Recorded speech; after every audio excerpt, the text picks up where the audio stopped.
দূর থেকে দেখলে মনে হবে বড় থেকে ছোট হয়ে গেছে। কত সুন্দর তার এর ভাস্কর্য, দেখার মতন। 3:30, 7ই মার্চ আগ্রার উদ্দেশ্যে রওনা দিলাম। ফেরিঘাটে ফেরির জন্য অপেক্ষা করছি, আর কিছুক্ষণের মধ্যেই ফেরি ছাড়বে। উত্তরপাড়া যাব, উত্তরপাড়া থেকে হাওড়া ট্রেন ধরবো হাওড়া যাওয়ার। ওখান থেকে আগ্রা ক্যান্টনমেন্ট ট্রেন ধরে আমরা যাব আগ্রা।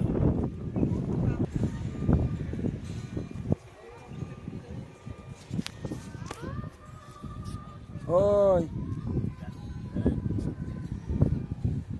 ওতে কিছু খাবার নেই বাবা? হ্যাঁ বন্ধু, আবার বেরিয়ে পড়লাম। আমি দ্বীপ, যাযাবর দ্বীপ। আজকে 17ই মার্চ, এখন 5:35। আগ্রার উদ্দেশ্যে রওনা দিলাম। আমি আগ্রা দুদিন থেকে, ওখান থেকে মথুরা, বৃন্দাবন আরও 3 দিন থাকবো। আগ্রা এক্সপ্রেসে আমি আগ্রা যাচ্ছি। হাওড়া স্টেশনে গাড়ি লেগে গেছে।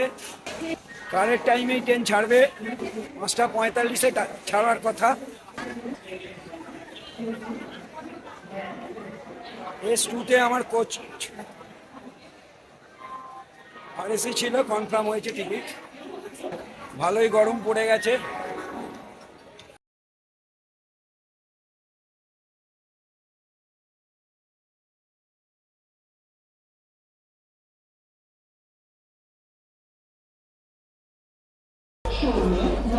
এখন 7:40 বাজে, 18ই মার্চ প্রয়াগরাজ স্টেশনে এসে পৌঁছলাম।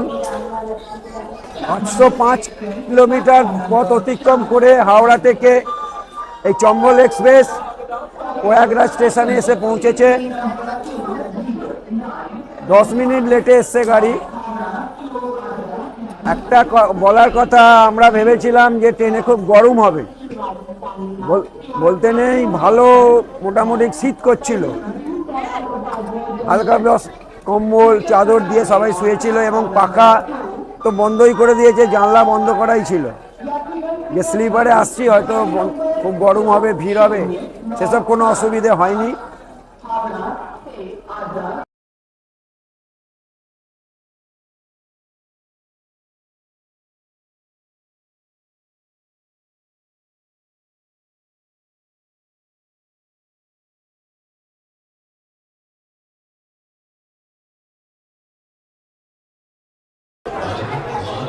শেষমেশ আগ্রা পৌঁছলাম।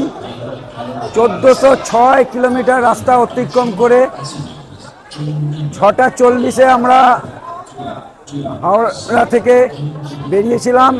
5:45 আগের দিন, আর 6:40-এ আজ 18 তারিখে আগ্রা ক্যান্টনমেন্ট স্টেশনে প্রবেশ করলাম। একদম সঠিক টাইমে ট্রেন ঢুকিয়েছে।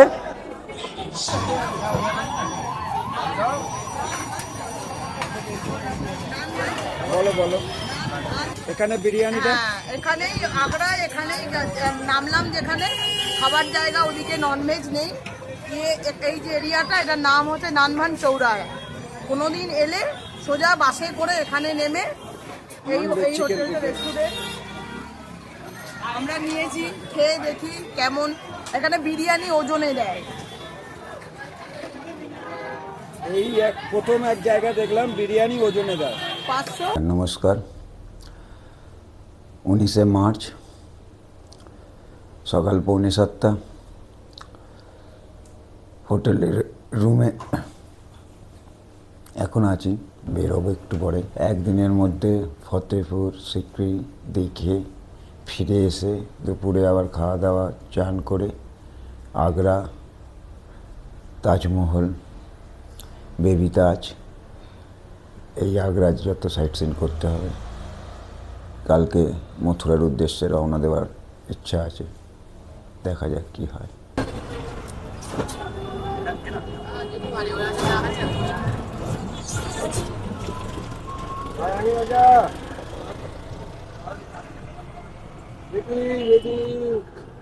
এখন বাস স্ট্যান্ডে যাচ্ছি, ফতেপুর সিক্কি যাব বলে। এ হচ্ছে ঈদগাহ বাস স্ট্যান্ড। এখান থেকে যারা বাসে ফতেপুর বা সিক্রি যাবে, এই ঈদগাহ বাস স্ট্যান্ড থেকে বাস ধরে আপনারা যেতে পারেন। 24 বাস নম্বরে ফতেপুর আর সিক্রি যায়। এই বাস ধরে আমরা ফতেপুর যাব।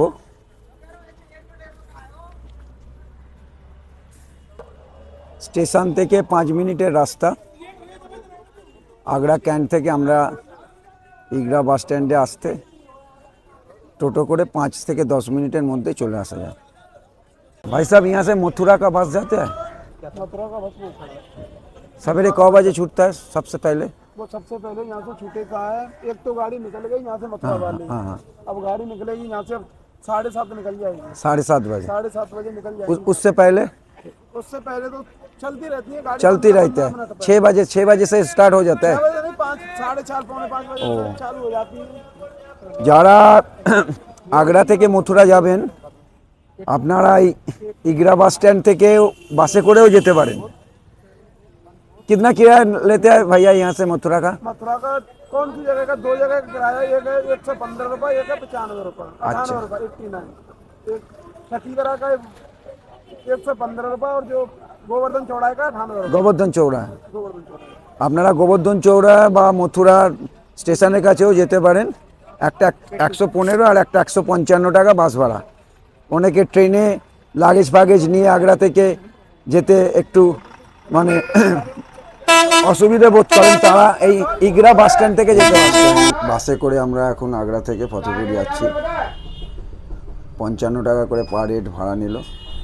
একদম ফতেপুর সিক্রিট অবধি যাবে। এবং আপনারা যারা গাড়ি করে যাবেন তারা কিন্তু অনেকটা হাঁটতে হবে। ফতেপুর থেকে সিক্কি গেলে খানিকটা, এটা একদম ওপরে তুলে দেবে বাস স্ট্যান্ড। 55 টাকা করে ভাড়া নিল। আধ ঘন্টা অন্তর অন্তর এই বাসটা ফতেপুর যাওয়ার বাস পেয়ে যাবেন আপনারা ঈদগাহ বাস স্ট্যান্ড থেকে।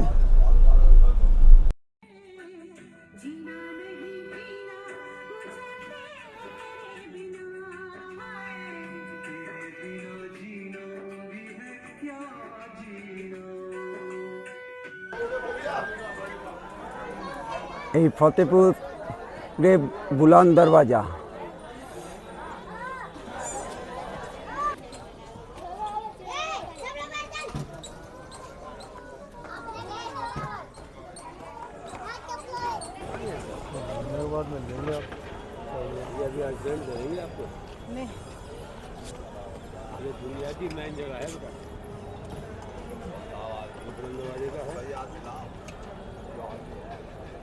दादा ये देखो सामने मंदिर के এই হচ্ছে ফতেপুরের আকবরের আমলের পোস্ট অফিস।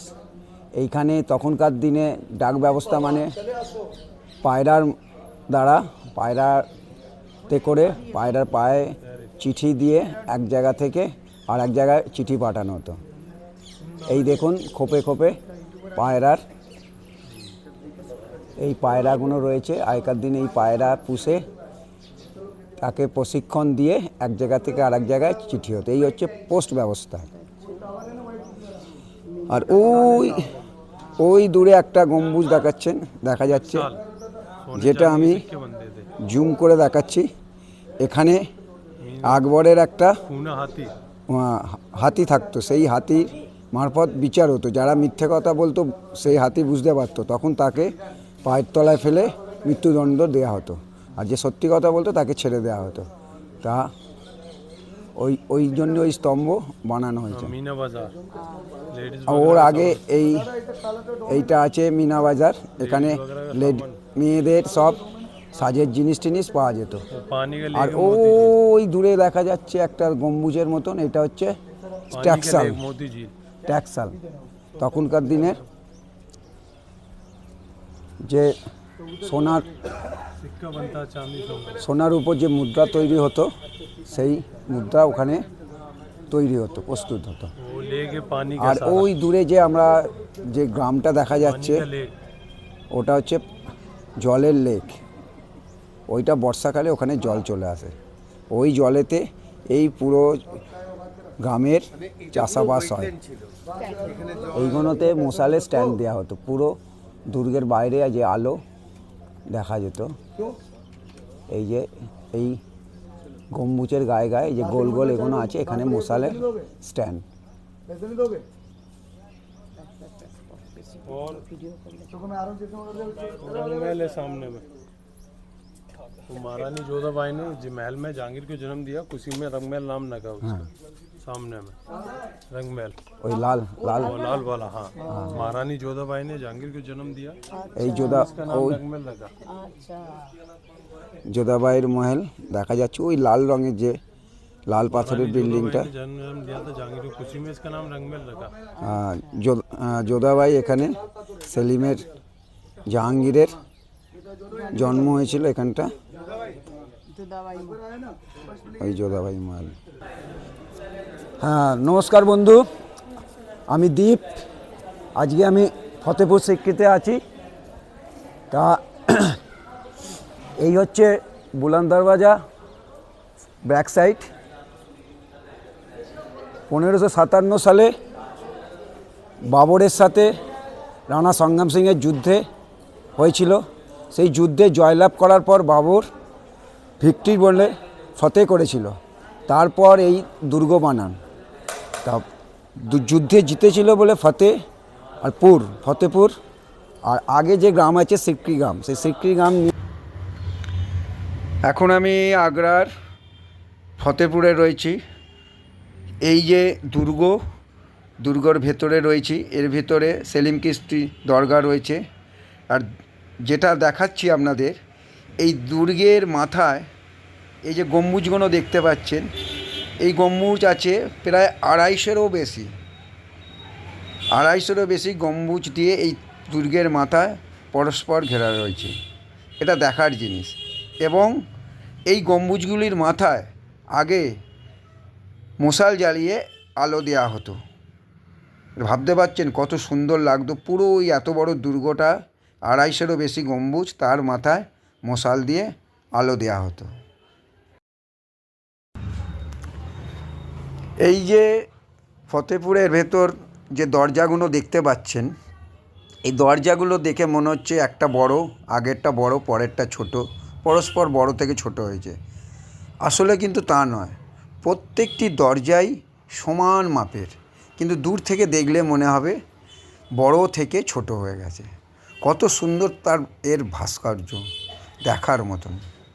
এই যে জায়গাটি, এই জায়গাটিতে আগেকার দিনের নবাবরা নামাজ পড়তো। আর এইখানে বসে নামাজ পড়া হতো। এখন বর্তমানে এই ওপরটা ভেঙে যাওয়ার দরুন নেট লাগানো হয়েছে, যাতে ওপর থেকে কিছু, এখনও এখানে নামাজ পড়া হয় কিন্তু ওপর থেকে কিছু না পড়ে, তাই জন্য নেট লাগানো রয়েছে। আর এইখানে খোদাই করে পাথর দিয়ে করে লেখা রয়েছে ফার্সি ভাষায়, সব লেখা রয়েছে। এই ওপরে কারুকার্য দেখা যাচ্ছে তখনকার দিনের।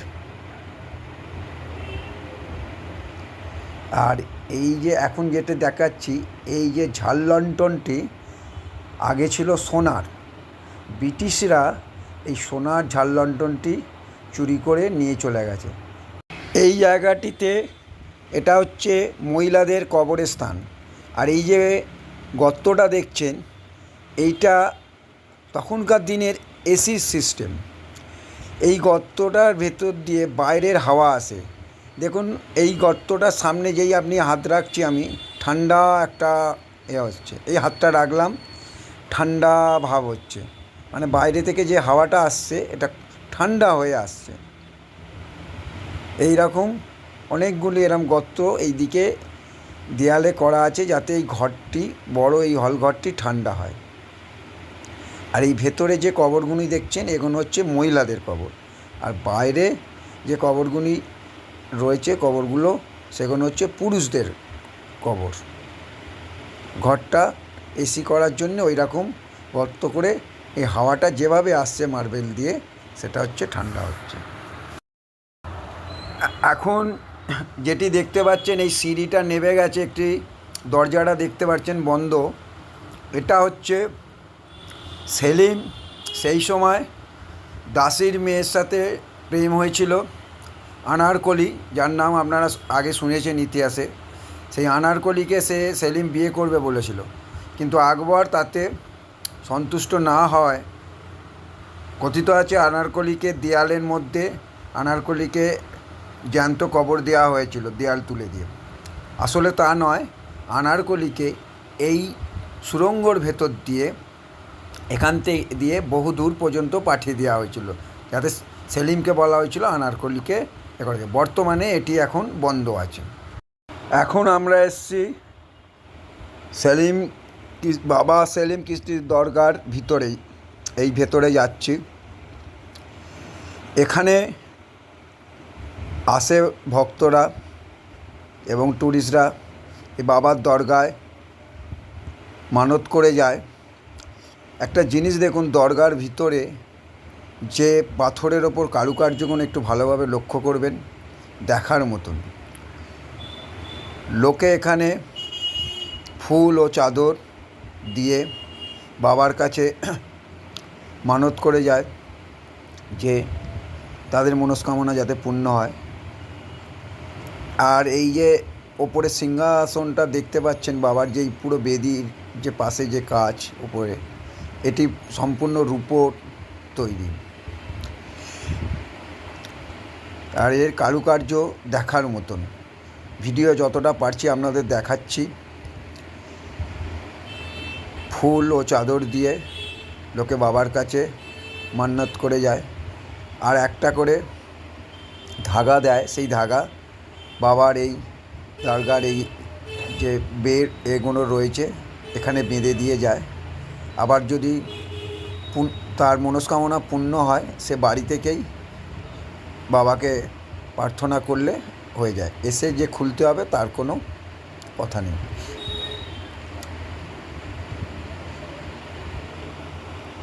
এই বাবার কাছে আমরা ধাগা বেঁধে তার কাছে মনস্কামনার জন্য প্রার্থনা করে যাচ্ছি।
এখন যে জায়গাটায় আমাদের উনি নিয়ে যাচ্ছেন সেটা হচ্ছে আকবরের শয়নকক্ষ।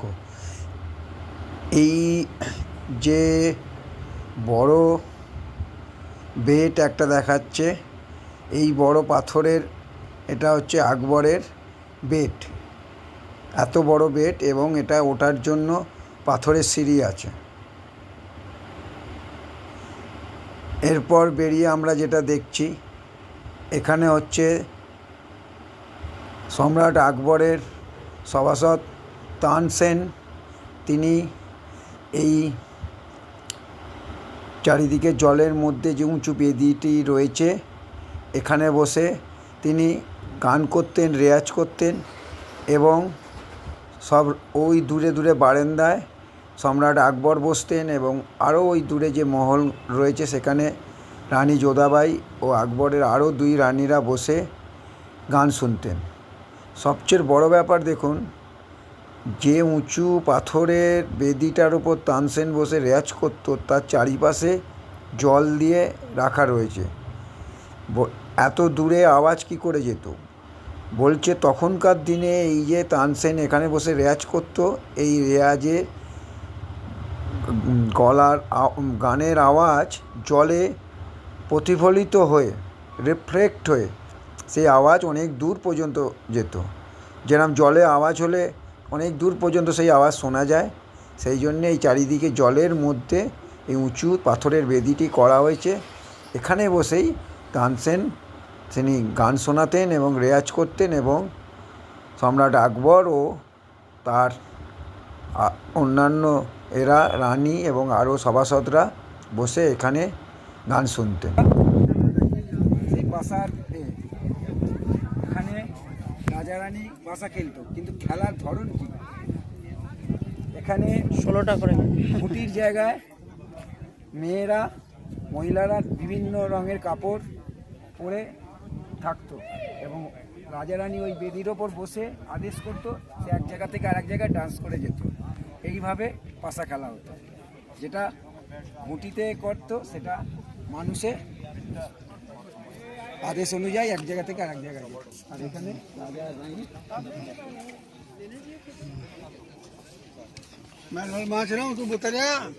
চারদিকে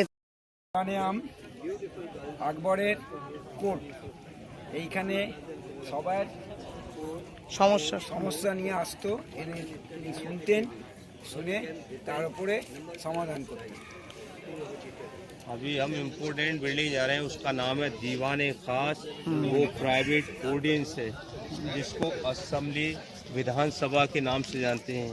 और ये बिल्डिंग बाहर से देखने में डबल स्टोरी लगे, 2 तला लगती है, लेकिन अंदर से सिंगल तलाब बना हुआ है। और बीच में एक पिलर है, पिलर के 4 पैसेज दिए हुए हैं मल्टीप्लाई।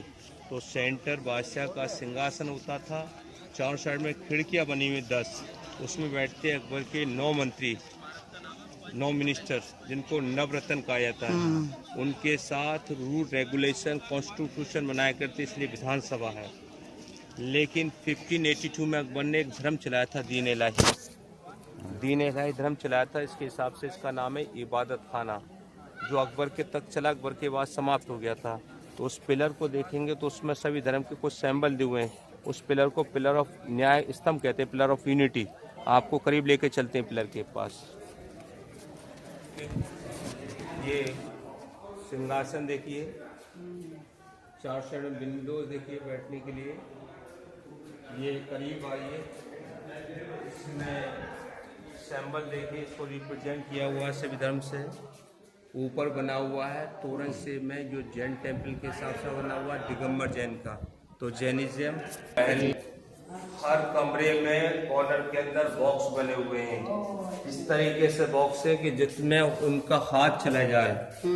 उस दौर में जो पैसा होता है कॉइन, उसको कपड़े के बॉक्स में रखते थे। अच्छा। जिससे तीनों मेटल अलग अलग, गोल्ड, कॉपर, सिल्वर, आपस में रगड़ ना खाकर खराब न हो जाए, क्योंकि मोहरें खराब हो जाती हैं। इसमें आबनूस की लकड़ी के दरवाजे हुआ करते थे, सॉलिड सब चोरी करके सब लेके ले गए। गए। और इसी के साइड से ये रास्ता दिया हुआ है, चारों साइड में रूम में। इसमें राजा और रानियां लुका चोरी खेला करते हैं, ओह, हाइड एंड सीक खेलने के लिए। तो खजाना महल आंख मिचोली पैलेस के नाम से जाना जाता है। अच्छा। इसी के बगल में उनके राज ज्योतिषी, जो उनके खजांची हुआ करते थे, पंडित बैठे। প্রত্যেকটা তলায় কিন্তু অর্থ আছে, এই যে। সবগুলো এগুলোতে শুধু সব খাজানা বাক্স, থাকে। নেই আর কোনো খাজানা, মোহর। হাত গুলিয়ে পাওয়া যাবে না। पंडित पुरुषोत्तम दास नाम था ज्योतिष का, जो राजा अकबर की भविष्यवाणी करते थे। আচ্ছা। हम लोग सपना आज भी देखते हैं तो पूछते हैं, लेकिन कुछ लोग मानते नहीं है सपनों को, क्योंकि कुछ आस्तिक है, कुछ नास्तिक भी हैं। ये जो डिजाइन दिया हुआ है, दो हाथों को टंक मिला दिया गया है, बीच में इंटरलॉकिंग है। इसको बोलते हैं मकर तोरण। मकर कहते हैं क्रोकोडाइल को, तोरण कहते हैं हाथी को। ये पूरा स्किन है क्रोकोडाइल का, नीचे फेस है हाथी का, दोनों को मिला के मकर। शादी का मंडप बनाते हैं, इस तरीके से बना हुआ है। हाँ हाँ। तो अकबर अपने ज्योतिष पर विश्वास भी रखते थे, इसलिए उनका ये आसन है बैठने का, जो 9 ग्रहों के हिसाब से बनाया गया है। नवग्रह चक्कर। ये खजांची भी रहे, शाही खजांची। आजकल इसको टॉयलेट में तब्दील कर दिया है, हॉस्पिटल अच्छा, hospital, ladies hospital. Ladies hospital. और ये देखिए 5 तल्ला इमारत है, इसका नाम है पंचमहल। इसको खम्भों पे बनाया गया, पिलर सपोर्ट है। इसके बॉटम से टॉप तक 176 पिलर है, नीचे 84 पिलर है, ऊपर 56 है, 12 टॉप पे 4 है। इसकी हर इमारत निचली इमारत से छोटी है, पीछे पे देन स्मॉलर। तो ये चाइनीज पेगोडा शेप में बना हुआ है। इसको पर्शियन लैंग्वेज में बोलते हैं बादगीर। हवा महल, हिंदी का शब्द है हवा महल। चांदनी रात में सभी राजा रानी यहाँ बैठते थे हवा के लिए, और इसी जगह से उनकी रानियां चांद देखती, करवा चौथ का, ईद का। और कहते हैं कि यहाँ से ऊपर बैठने से पूरा शहर नजर आता है, इसलिए इसका दूसरा नाम रखा जहानुमा। जहाँ मीन संसार देखना। तो व्यू पॉइंट बनाया गया है। ये इसका जो फेसिंग है वो है आपका इधर है, बैक उधर है, ईस्ट की तरफ। तो ऊपर नहीं जाने देते ना? नहीं, आज से तकरीबन 28 वर्ष पहले इनको बंद किया हुआ है। पुरानी इमारतें खराब होने के चांस रहते हैं, इसलिए बंद किया हुआ है। वो दीवार है साउथ की तरफ, उससे हीट अंदर नहीं आती। तो इसमें नीचे लेक बनाया था। ये जंगल जो है बादशाह के टाइम में पानी का झील था, हमेशा ठंडी हवा इसमें जाया करती थी, इसलिए समर में इस्तेमाल करते थे। और ये विंटर बेडरूम था उनका। ये नॉर्थ में दीवार है, हवा को रोक लेती है। शीतकाल देश है, फुल हो जाता सन, और जब सनसेट होता है वेस्ट में, तो यहाँ परमानेंट उसकी रेव रहती है, तो ये हमेशा वार्म रहता है, इसलिए विंटर के लिए गरम থাকে এটা। पूरे महल के अंदर कार्विंग देखिए, सेम कार्विंग है, तो हमने सबसे पहले चीज में दिखाया पूरा रास्ता ये घोड़े का अस्तबल जी। 110 घोड़े थे राजा के। 110 घोड़ा ছিল। पर्सनल। ऊपर जो छल्ले बने हुए समियाना बांधने के लिए होते थे, अच्छा। और इसी में मशाल जलाते रोशनी के लिए। ओ यहाँ से दीवार ऊपर तक थी, काफी ऊपर तक, सेफ्टी के पर्पस। बड़ा भाई आपका शुभ नाम बोलिए। मेरा नाम अंसार अहमद है, फतेहपुर सीकरी से मैं लोकल गाइड हूँ। मेरा कॉन्टेक्ट नंबर है 9897572225। और एक बार बोलिए। 9897572225।